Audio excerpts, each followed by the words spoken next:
"This is the last gift I will ever give you," my husband declares coldly, sliding the divorce papers across the table. He confesses his plan to marry someone else, reducing me to nothing more than a financial asset he's used for years. The man I've shared so many intimate moments with has revealed himself to be utterly despicable. This marks the beginning of my tale of vengeance. My name is Helen, and this year, as I turn 52, I face a pivotal moment. Tomorrow isn't just another day, it's the end of a long period of debt that I will finally settle. My husband Scott and I have poured our sweat and tears into our life together since we tied the knot 22 years ago when I was 32 and he was 34. He owned a liquor store, a family business passed down from his late parents, while I worked in an office. We met through a mutual friend and quickly started dating, leading to marriage. Back then, my only worry was whether he'd expect me to help run the store. I was a financial consultant, advising individuals and businesses on insurance and investments. I earned a decent salary, loved my work, and was studying for a certification to further advance my career when Scott proposed. He assured me he supported my ambitions wholeheartedly. "I know how hard you've been working for your certification, and I want to support you in any way I can," he said. He had enough staff to manage the store, so he encouraged me to chase my dreams. His support was crucial in my decision to marry him. He seemed genuinely kind and always in my corner. We entered our marriage with a clear understanding. He would manage his business, and I would focus on my career. Our future seemed bright. However, about a year into our marriage, things began to shift. One afternoon, while I was enjoying a rare day off, I decided to vacuum under the bed. The vacuum snagged on something, a pile of papers. We had only moved in less than 8 months ago, so the mess surprised me. I curiously picked up a crumpled sheet and smoothed it out. The bold header instantly caught my attention. Reminder of payment. Below that, an outstanding debt of $320,000 in Scott's name stared back at me. It wasn't $3,000 or even $30,000. It was a staggering, life-altering amount. My heart pounded as I tried to comprehend why he'd hidden this from me. As soon as Scott returned home, I confronted him. "What is this debt? What's going on?" He didn't hesitate. "It's not what you think. This debt was left by my parents," he explained, his voice calm. It wasn't personal debt, but one tied to his liquor store, inherited alongside the business. The debt was secured against both the store's land and the house we lived in. Scott had no intention of renouncing the inheritance, no matter the risk. While it wasn't his fault, the debt was real and couldn't be ignored. "This is a payment reminder," I said, pointing at the paper. "Aren't you supposed to be making monthly payments?" "I do," he replied, though there was a hint of strain in his voice. "But sales can be inconsistent, especially during slower months." That was the moment I realized our marriage and everything we built was on shaky ground, and that this secret debt would soon unravel everything. "I can't cover the payments right now. I have to prioritize paying my staff, so I've asked the creditors to wait." Scott's explanation seemed reasonable at first, but the bold final notice on the reminder was hard to ignore. "I didn't tell you because I didn't want you to worry," he quickly added. "Don't stress about it. The business is doing well overall. Look, we haven't been evicted or anything, right?" Though what he said was technically true, the fact that he had kept this from me gnawed at me. I stared at him, my anxiety evident, but before I could process it further, he threw me a curveball. "If you're so worried, why don't you help pay it off? You're earning quite a bit, aren't you?" His suggestion sent a wave of unease through me. The store wasn't mine, and yet, in a marriage, aren't partners supposed to support each other? "My debt is your debt too," he added abruptly. "If my store went under, it would affect a lot of people. It's become crucial to the community." I couldn't deny that. His store was a cornerstone of the neighborhood, nestled in the suburbs where other shops and supermarkets were few and far between. He didn't just sell liquor, he offered fresh goods like meat and fish and even provided a home delivery service. I'd been to the store many times, and I had seen firsthand how much the customers appreciated its presence. It wasn't just a business, it was a lifeline for many. "Please, I need your help with the debt," he pleaded, his eyes sincere. "I'll keep focusing on the business, but I can't do this without you." His dedication to his work was undeniable. The thought of the store closing wasn't just painful for him, it would also be a loss for the entire community. I felt the weight of the decision pressing on me. Being married means supporting each other through thick and thin. I reminded myself, if he was struggling, wasn't it only right for me to step in? "Okay, I'll help," I finally said, though my voice felt heavier than usual. I'll put as much as I can toward the debt every month from my salary. You focus on running the store. I agreed, hoping this would stabilize things. After all, while I could help financially, the store was his responsibility to manage. At the time, I was relieved that he trusted me with something so important.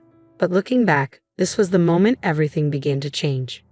4 years passed since I started contributing to the debt, and in that time, Scott's late nights became more and more frequent. He would stumble in at all hours, reeking of alcohol. "What kept you out so late? You smell like a bar," I'd ask, trying to mask my growing concern. "Just had a few drinks with some customers," he'd respond casually, brushing it off. But with each late night, my worry deepened. Something was shifting, and I feared what might come next. When I asked, "Did you make this month's payment?" his response didn't come as easily as it should have. His tone was laced with condescension. "I did last week," he said. "You know the store relies on you. You better keep up with the payments," he added dismissively. At first, I brushed off these comments, thinking they were just the ramblings of a drunk. But as his demands became more frequent, they started to grate on me. It became clear that Scott genuinely believed it was entirely normal for me to shoulder his financial burdens. "By the way, Benjamin just had his third kid," he mentioned offhandedly one day. Benjamin, his old high school friend, was also a business owner whose wife worked alongside him in their store. His comment made me reflect on our situation, and I finally voiced the question that had been lingering in my mind. "I've been meaning to talk to you," I said, trying to gather my courage. "Don't you think it's time for us to start a family?" Scott's reaction was cold and dismissive. "A baby? My business is just beginning to pick up, and we're still in debt. How can we even think of that responsibility now?" His firm stance stunned me. "But Benjamin has 3 children," I countered, trying to keep my frustration in check. "Surely we can manage one?" "His situation is different," Scott retorted sharply. "His parents are still around to help, and his wife is actively involved in the business. We're not in the same position." His words crushed my hopes. "So, until all your debts are cleared, we can't even consider having a baby?" I asked, seeking some form of clarity. "That's how it's going to be," he said bluntly. "If you make enough money and pay off the debts quickly, then I'll think about it." His smirk made my stomach churn, but it also fueled a determination in me. I was naively committed, driven by the desire to start a family, even if his demands were irrational. I threw myself into work with renewed dedication, pursuing additional qualifications, taking on promotional exams, and securing salary increases, all in the hopes of resolving the debt faster and finally starting the life I had envisioned. I had started to earn significantly more than most women my age, even making advanced payments on Scott's debts. My efforts were relentless, fueled by a mixture of hope and desperation. The debt hung over us like a constant shadow, and before I knew it, I was 40. The dream of having children had slowly slipped away. Despite this, I comforted myself with the thought that I still had my husband Scott. He needed me, and I believed in our life together. That belief kept me content. As the years passed, Scott began coming home later and later. Sometimes he wouldn't return until the next morning, always with the excuse that he had been with a customer and lost track of time. He was working hard to keep the store afloat, or so he said. Seeing his supposed dedication, I felt compelled to continue supporting him. We were in this together, I thought, sailing toward a better future. The years rolled on, and finally, the day approached when I would make the last payment on the debt. All the sacrifices, all the luxuries I had foregone. Soon, I wouldn't have to hold back anymore. I could finally enjoy the money I worked so hard for. Reflecting on our marriage, I realized how much of our life had revolved around finances. We had never taken a real vacation or even enjoyed a nice dinner out. Now in our 50s, I hoped we could start enjoying those things. On the day the final payment was due, I took the day off work to prepare a special celebration. I cooked an elaborate dinner, complete with a bottle of wine and Scott's favorite chocolate cake. I set the table beautifully, eager to celebrate our newfound financial freedom together. As I stood back, admiring the setup, I thought about how quickly the last 22 years had flown by. It feels like it's been a long time, but the last 22 years have gone by so fast, haven't they, honey? I remarked as Scott walked in. His head was bowed, and his shoulders were trembling. Was he crying from happiness? Or was there another reason behind his emotion? To my utter shock, he erupted into a laughter I had never heard before, cold, mocking, almost sinister. What the hell is going on? Are you okay? I asked, bewildered and alarmed. With an air of audacity, Scott looked me in the eye and made a shocking declaration. You are dismissed now. I'm grateful to you for the past 22 years. Thanks to you paying off all my debt, I'm a free man. Great job. I don't need you anymore. His words left me stunned. What are you talking about? I managed to say, genuinely confused. He pulled a document from his bag and slid it across the table. This is my last present to you, he said smugly. The bold letters of a divorce petition seared into my vision.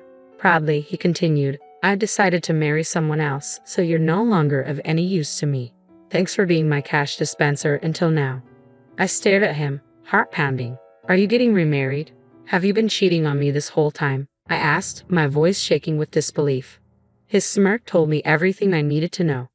I asked, piecing together the puzzle of his habitual late returns, all under the pretense of work or social engagements, while I worked tirelessly to clear his debts. His smug expression didn't falter for a second.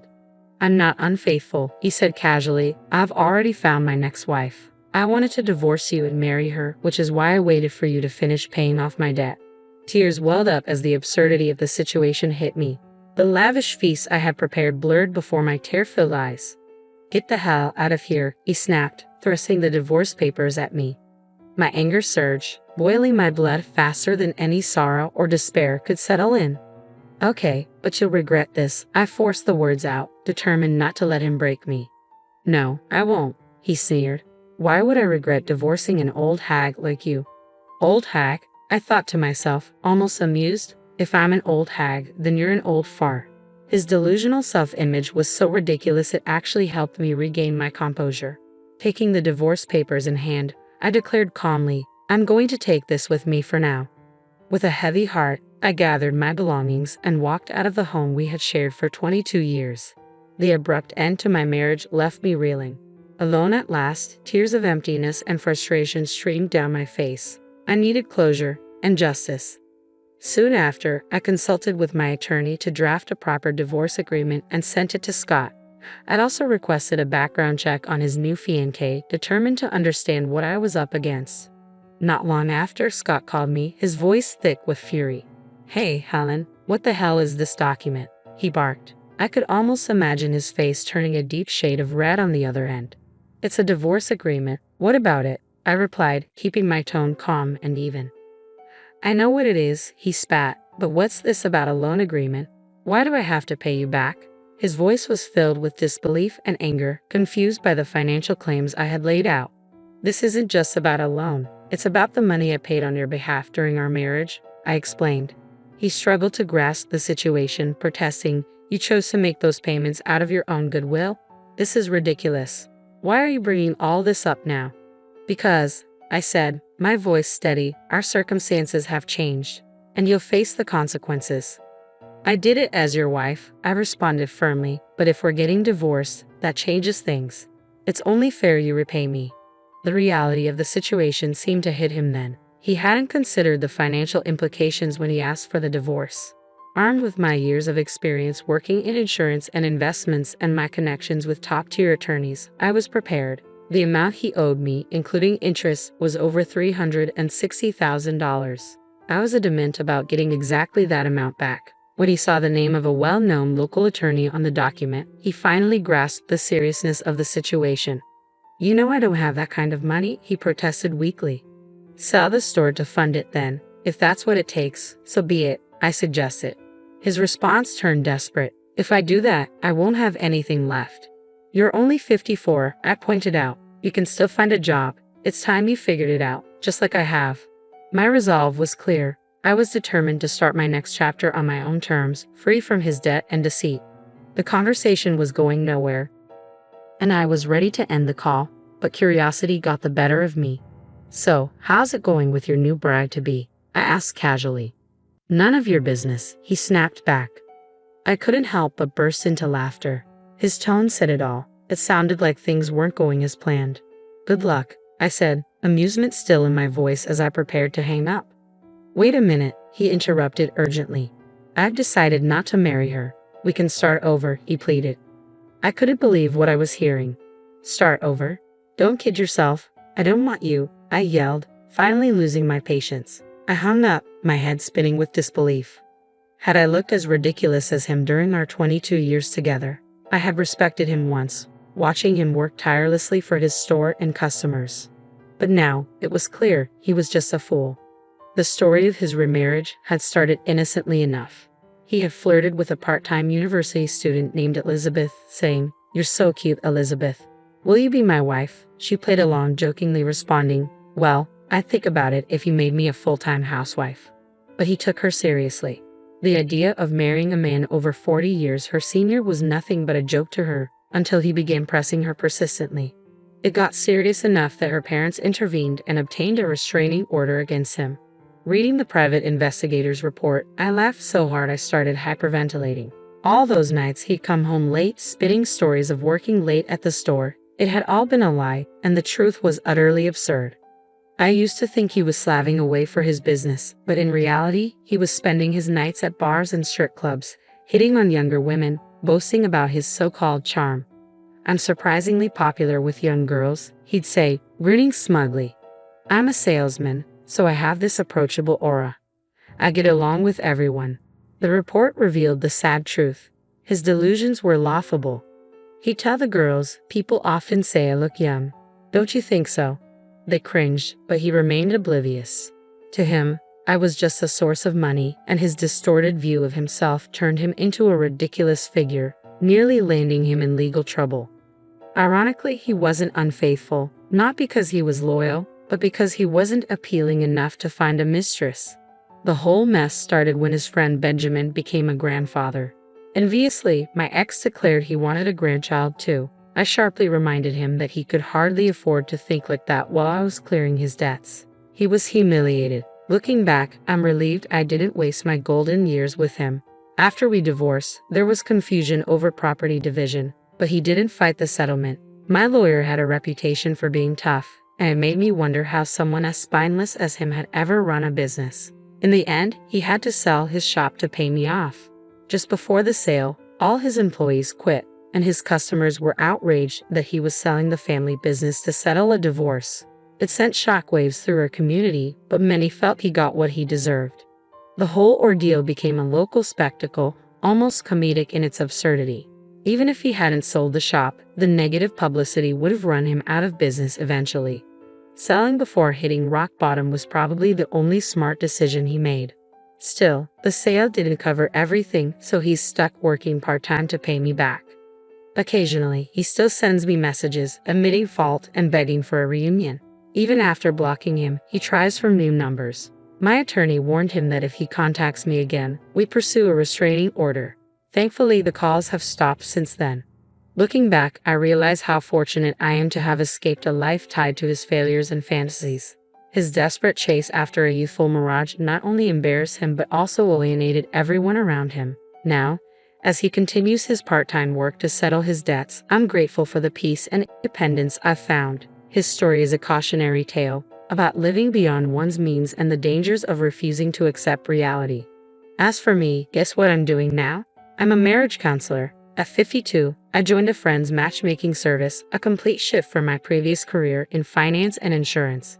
Back then, I helped singles manage practical life aspects but craved something more personally fulfilling.